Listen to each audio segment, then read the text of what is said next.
Product के आने से प्रोडक्ट के जाने तक के बीच के पीरियड को ही बोलते हैं हम product life cycle.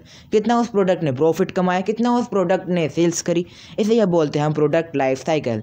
So welcome to our YouTube channel class 12 marketing chapter number 1 product हम कर रहे हैं, जिसमें हमारा आज का टॉपिक है product life cycle, one of the most important topic जो कि एग्जाम में आता ही आता है। किसी भी उसमें एमसीक्यूज में आ सकता है या कि कोई इसका क्वेश्चन आ सकता है, सब्जेक्टिव क्वेश्चन। तो let's start our today's video. तो हमारा आज का टॉपिक है प्रोडक्ट लाइफ साइकिल। अब देखो, प्रोडक्ट लाइफ साइकिल जनरली होता क्या है, कोई कंपनी अपने प्रोडक्ट को इंट्रोड्यूस कर रही है, ठीक है, न्यू प्रोडक्ट को, या कोई भी ब्रांड मार्केट में, ठीक है, मार्केट में इंट्रोड्यूस कर दिया उसने।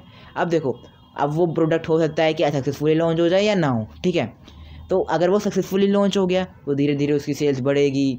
अब देखो, धीरे धीरे उसकी सेल्स बढ़ेगी, मैच्योरिटी पीरियड में भी मतलब कि बहुत देर तक वो मार्केट में रहेगा, ठीक है।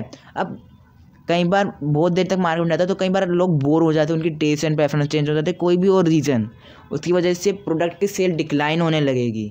तो जब वो डिक्लाइन होते एंड में आउट हो जाएगा प्रोडक्ट, तो उसके जो बीच का पीरियड था, इंट्रोडक्शन से डिक्लाइन के बीच का पीरियड को हम बोलते हैं प्रोडक्ट लाइफ साइकिल। मतलब इस फ्रेज में कितना एक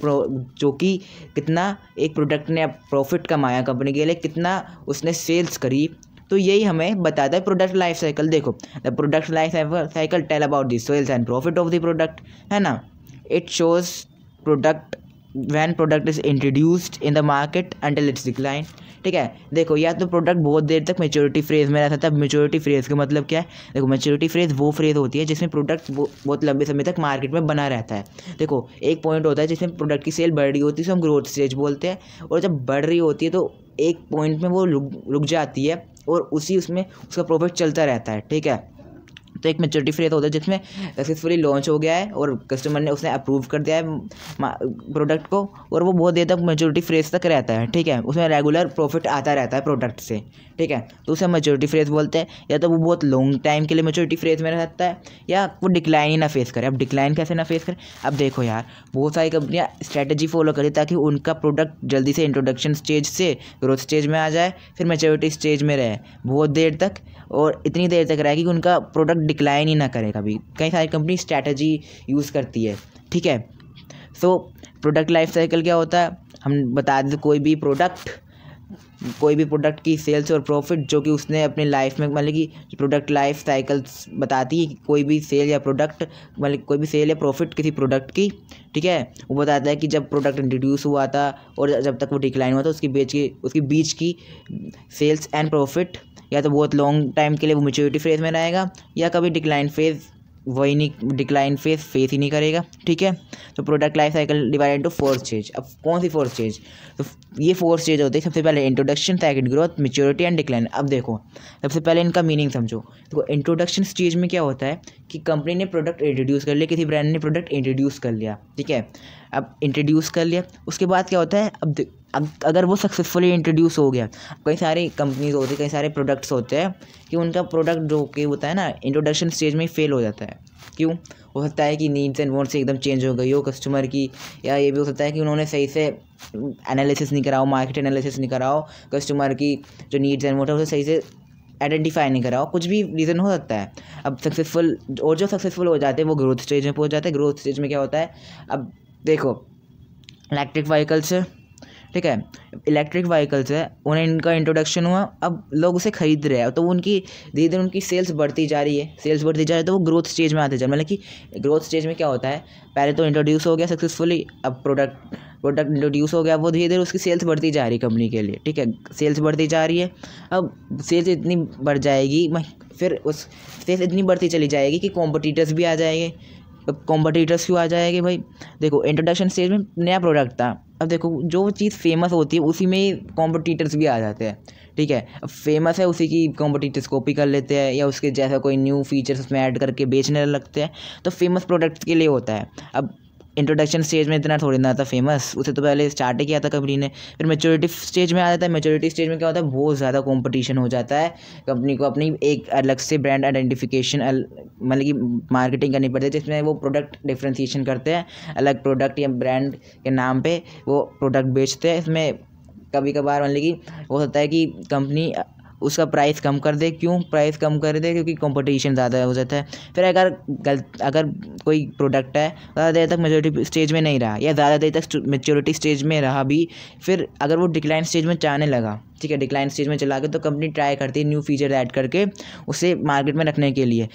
या तो कंपनी डिक्लाइन स्टेज, मतलब कि अगर डिक्लाइन हो रहा है प्रोडक्ट की सेल्स कम हो रही है, प्रोडक्ट की प्रॉफिट कम हो रहा है, तो या तो कंपनी उस प्रोडक्ट को हटा देती है या तो कंटिन्यू रखती है न्यू फीचर्स के साथ। ठीक है, मैंने डिटेल में समझते हैं।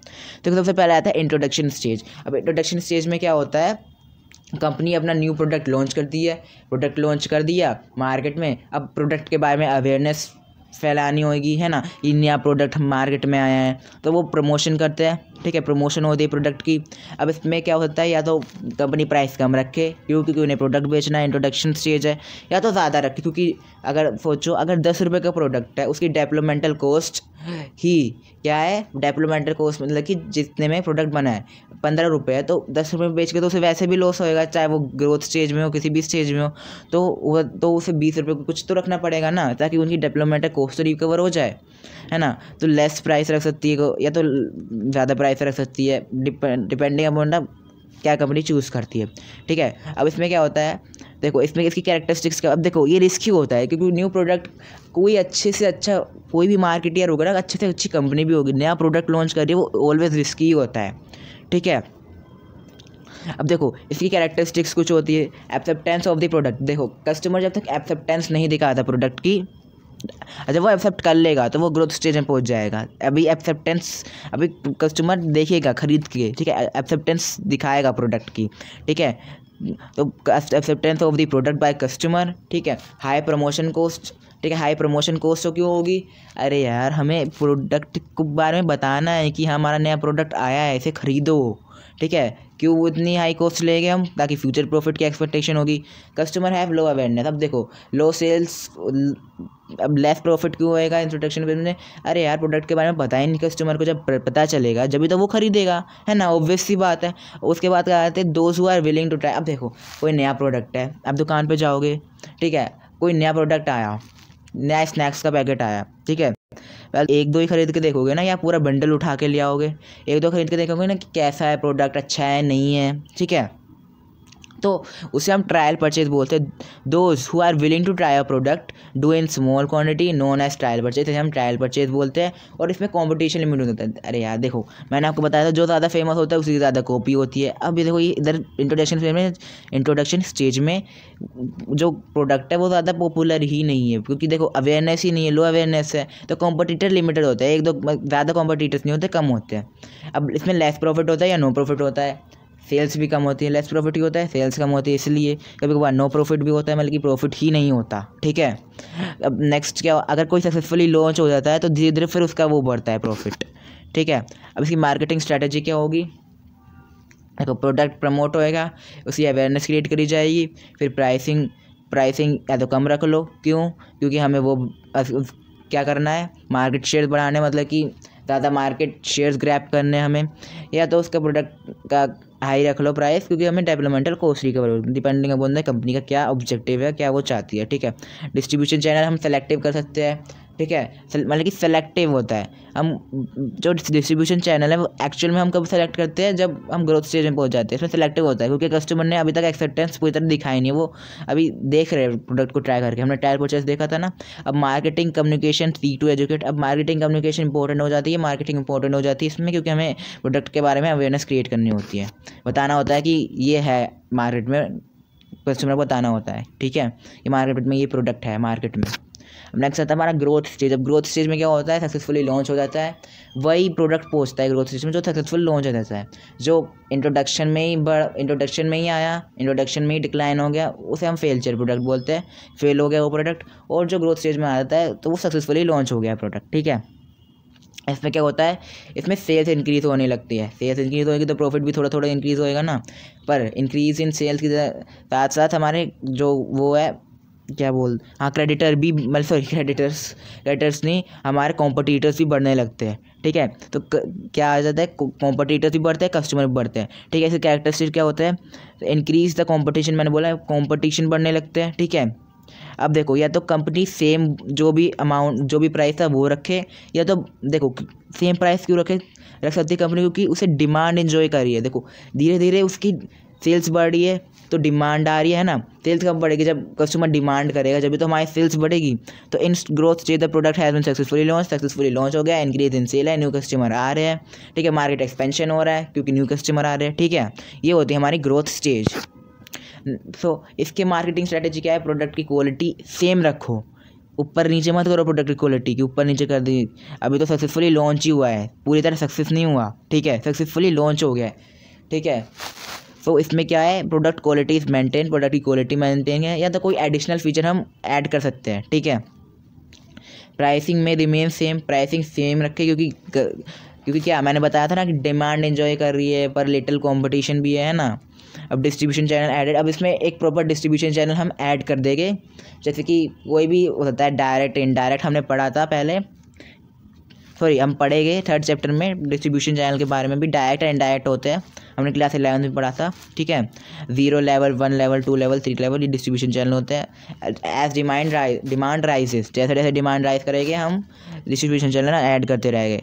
कस्टमर एक्सेप्ट द प्रोडक्ट, ठीक है, कस्टमर ने एक्सेप्ट कर लिया इसमें प्रोडक्ट। अब प्रमोशन, इसमें देखो इसमें कंपटीशन बढ़ रहा है, इसमें भी प्रमोशन भी बढ़ेगा, ठीक है, क्योंकि प्रमोशन क्यों बढ़ेगा, अब हम एम करेंगे ज़्यादा ऑडियंस के लिए, ठीक है। पहले तो हम बस इतना हम प्रमोशन कर रहे थे कि हाँ लोगों को पता चल जाए, पर हम और लोगों को पता चल जाए कि ये प्रोडक्ट है। अब हम प्रमोशन और ज़्यादा बढ़ाएंगे ताकि हम लार्ज ऑडियंस तक पहुँच पाए, ठीक है।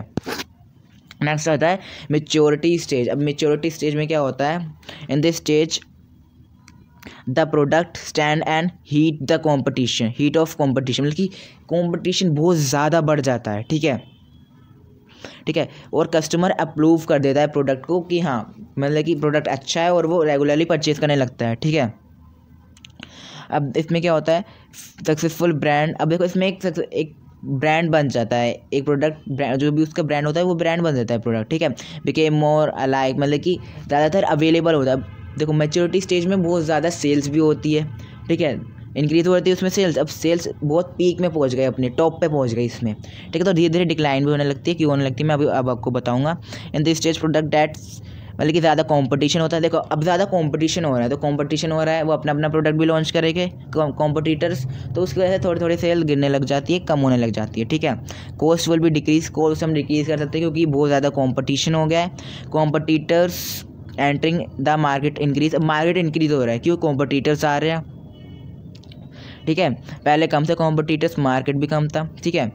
There is drop in price, price कम होएगा, है ना।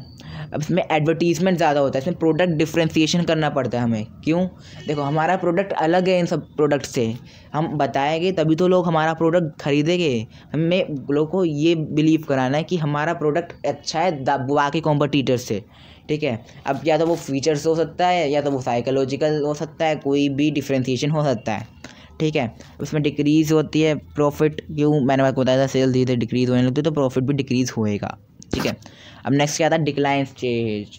अब प्रोडक्ट डिक्लाइन स्टेज में पहुंच गया, मतलब कि इसकी सेल्स बहुत ज़्यादा गिर रही है, बहुत ज़्यादा कम हो रही है कस्टमर प्रेफरेंस चेंज होने की वजह से, ठीक है।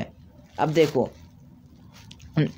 देखो इसमें कस्टमर की प्रेफरेंस चेंज हो गई और इसमें फॉर द बेटर प्रोडक्ट क्यों, अब देखो कोई कॉम्पिटिटर आ गया जिसने हमसे भी अच्छा प्रोडक्ट बना लिया तो वो उधर चले गए, कस्टमर सारे चले गए, क्या हुआ, हमारी सेल्स गिर गई, हमारी सेल्स कम हो गई। तो डिक्लाइन स्टेज में क्या है, सेल्स गिर जाती है, ठीक है। सेल्स और प्रॉफिट दोनों डिक्लाइन होने लगते हैं रैपिडली, तेज़ से, जल्दी देखो कम हो जाते हैं। And competitors became more cost conscious, ठीक है।